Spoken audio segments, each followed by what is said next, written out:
Voilà, toujours en essayant d'exploiter la fonction, ou l'aide plutôt de la fonction motion axis move, à un moment donné, on se pose la question de savoir quand est-ce que cette fonction motion, donc déplacement, déplacement, est terminée.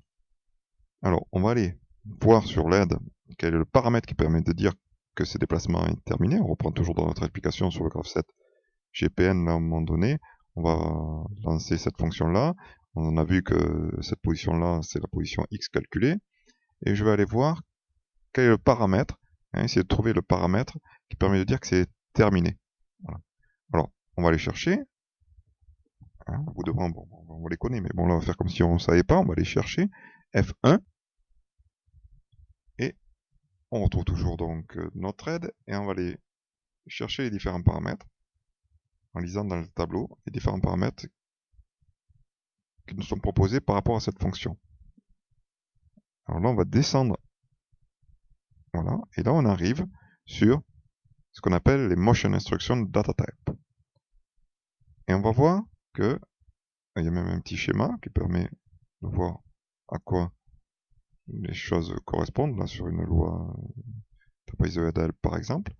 Et on va voir que le paramètre qui permet de dire que l'axe a fini sa position, the axis is at the end position, c'est le paramètre PC. C'est du booléen, donc c'est un bit. Et ce bit-là, il va passer à 1 quand, eh bien, on aura fini notre mouvement. Donc ce bit PC associé à cette fonction motion, on retrouve ici ce bit PC finalement, c'est ce bit PC qui va se mettre à 1 quand on aura fini le mouvement. Si on revient sur notre exemple de programmation, eh bien, c'est ce bit PC ici. Maintenant, on sait qu'à un moment donné, dans nos graphes de production normale, ici, on dit que finalement, on lance la fonction motion axis move dans le graphe 7 de production normale.